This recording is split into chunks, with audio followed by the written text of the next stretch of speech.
नमस्कार. मी प्रमोद पुरी आपले शासकीय कर्मचारी सेवार्थामध्ये स्वागत करीत आहे. आजचा जो विषय आहे तो इन्कम टॅक्स 25-26 असाइनमेंट इयर 26-27 याबाबतची माहिती आहे. तर याबाबत आपल्याला एक्सेलच्या शीटच्या माध्यमातून जाणून घ्यायचं आहे आणि इन्कम टॅक्सचे काय स्लॅब आहे हे पाहून घ्यायचं. आता यावेळेस काय होत आहे का सर्वसाधारणपणे सर्वांना न्यू रिझ्यूमच परवडणार आहे. ओल्ड रिझ्यूम कोणालाच परवडत नाहीये. ज्यांचं 2 लाखाच्या जवळपास हाऊस बिल्डिंग लोनचं व्याज असेल त्यांनाच परवडते, बाकी कोणालाही याच्यामध्ये परवडणार गोष्ट नाही. आणि यामध्ये काय होत आहे का यांचा नवीन जो स्लॅब आहे तो 0 ते 4 लाखापर्यंत नील आहे. 4 ते 8 लाखावर 5% आहे, 8 ते 12वर 10%, 12 ते 16 3, 16 ते 20 20, 20 ते 24 25 आणि 24च्या वर जर असेल तर 30%. याप्रमाणे हे स्लॅब दिलेले आहे. तर आता याच्याप्रमाणे आपण एक्सेलच्या माध्यमातून पाहू. या ठिकाणी आपल्याला वेबसाईटवरून एक्सेलची शीट इथून डाउनलोड होऊन जाईल आणि इन्कम टॅक्सचं कॅल्क्युलेटर या ठिकाणी आपल्याला क्लिक केल्यावर डाउनलोड होईल. तर आपण आता एक्सेलच्या माध्यमातून पाहूया. एक्सेलची शीट डाउनलोड केली.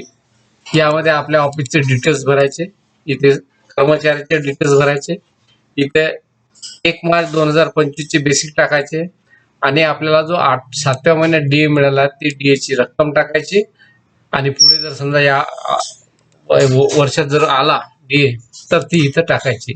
अदर काही अरेअर्स असेल तर ते या ठिकाणी टाकायचे. आता इन्क्रीमेंटचा मंथ आपल्याला घ्यायचा आहे का जुलै 25 आहे का जुलै 26 आहे ते सिलेक्ट करायचं, त्याप्रमाणे कॅल्क्युलेट होऊन जाईल. याच्यावर जिथे जेवढे टक्के असेल तेवढं आपला सिलेक्ट करायचा. त्यानंतर सीएलए असेल तर सीएलए इथून घ्यायचा आणि जर ही ते सीएलए आपला दिसत नसेल, आपला कमी असेल तर याला राईट क्लिक करायची, इथे इथे हे करायचं आणि डाटामध्ये यायचं आणि डाटामध्ये व्हॅलिडेशनला यायचं आणि व्हॅलिडेशन मध्ये डाटा व्हॅलिडेशनला क्लिक केल्यावर आपल्याला दिसेल पे डिटेल्स AL 6 to AL 22 या ठिकाणी आहे. तर इथे आपला डाटा चेंज करून घ्यायचा तिकडे, म्हणजे इथून आपले अमाऊंट चेंज होऊन जाईल. करायचं असेल तर नंतर जीआयचं हे सिलेक्शन करायचं.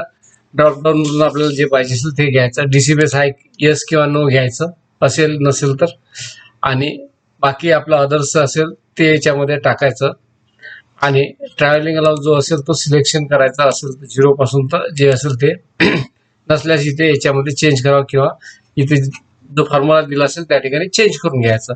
आणि रिकव्हरीमध्ये मी काय केलं, फेस्टिवल ऍडव्हान्स असते तो दाखवलेला आहे आणि ₹1 रेव्हेन्यू स्टॅम्पचा दाखवला आहे. आपल्याला जेवढं रिकव्हरी दाखवायची असेल, जे नॉन गव्हर्नमेंट रिकव्हरी आहे ते या ठिकाणी दाखवू शकतो. म्हणजे आपल्याला टॅली जर एक्झॅक्ट करायचं असेल तर या ठिकाणी रिकव्हरीची ती अमाऊंट टाकून द्यायची.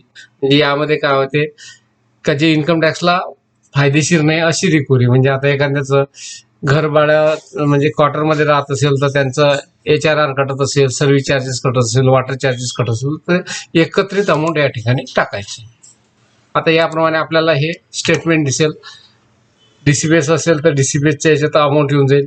आता हे अरियर्स समजा इथे दिलं ऑगस्टला, कोणी जर सप्टेंबर दिला असेल तर याचा जो प्लस इनपुट डाटा 14 आहे तर हा इथून काढून या ठिकाणी लावून द्यायचा. म्हणजे इथली डिलीट अमाऊंट करायची, इथे प्लस मारायचं, त्याच्याप्रमाणे होऊन जाईल. आणि हा जो फॉर्म्युला दिलेला आहे याची कॉपी करून आपण खाली करून घ्यायचं.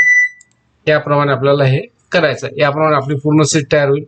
अदर जर काही इन्कम असेल तर या ठिकाणी टाकून द्यायचं कुठे पण, इथून तर इथपर्यंत तुमचं हे याच्यामध्ये ऍड होऊन जाईल. याप्रमाणे आपलं हे तयार होईल. तयार झाल्यानंतर आपला हा इन्कम टॅक्सचा आय फॉर्म तयार होईल. तर यामध्ये आपल्याला काय होईल, फक्त ₹75 स्टँडर्ड डिडक्शन होईल आणि त्यानंतर जर डीसीबीएस वाला कर्मचारी असेल तर डीसीबीएस कर्मचाऱ्याचे जे गव्हर्नमेंटचं कॉन्ट्रीब्युशन आहे 14% ते अमाऊंट इथून मायनस होईल आणि उरलेल्या अमाऊंटला आपल्याला टॅक्स पडेल. तर आता ही टॅक्स आणि इन्कम टॅक्सचं जे कॅल्क्युलेटर आहे हे बरोबर आहे का ते नाही ते पाहू आपण. बरोबर, तर आपला इथं अमाऊंट किती येते, 9,61,670 आणि याच्यावर टॅक्स किती पडला आपल्याला 36,167.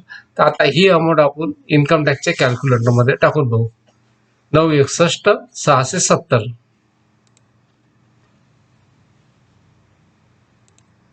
9,61,670 हे इन्कम टॅक्सची वेबसाईट आहे, एक कॅल्क्युलेटर आहे.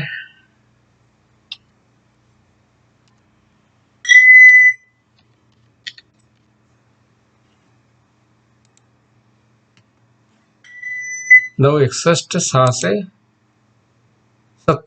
तर काय होते, इथे टॅक्स लागलेला नाहीये आणि आपल्याला पण इथे टॅक्स लागलेला नाहीये. आता हे कमी असल्यामुळे आपल्याला इथे 0 दिसत आहे, टॅक्स लागलेला नाहीये, पण हे कॅल्क्युलेट केलंय. पण आता पुढच्या अमाऊंटला बघू. आता इथं आपण काय करू, 13,07,000 टाकू. 13,70,000 बरोबर आहे. तर याला टॅक्स पडला 88,920. आता इन्कम टॅक्सच्या कॅल्क्युलेटर मध्ये येऊ आणि 13,07,000 टाकू. सॉरी, 13,70,000. बघा किती पडला, 88,920 आला न्यू रिझ्यूम प्रमाणे.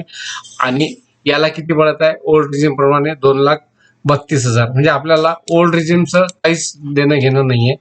तर 88,920 बघा झालं टॅली. म्हणजे आपली सीट आणि हे सर्व इन्कम टॅक्सचं टॅली आहे. पुन्हा एकदा आपण टाकून घेऊ, 18,50,000. 18,50,000 टाकलं.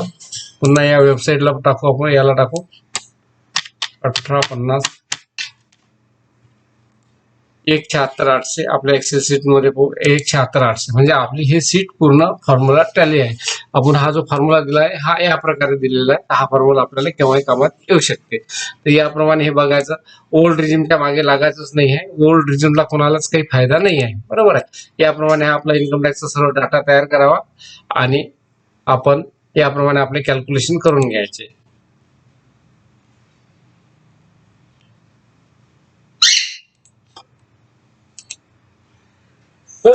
या ठिकाणी आपण एक्सेलची शीट डाउनलोड करायची आणि हे मी याच्यात टाकण्याचा प्रयत्न करतोच. वेबसाईटला तर राहीलच, युट्यूबला पण टाकून पाहतो. हा आजचा जो महत्वाचा जो व्हिडिओ होता इन्कम टॅक्स बद्दल, तर तो या ठिकाणी संपवतो. नमस्कार, धन्यवाद.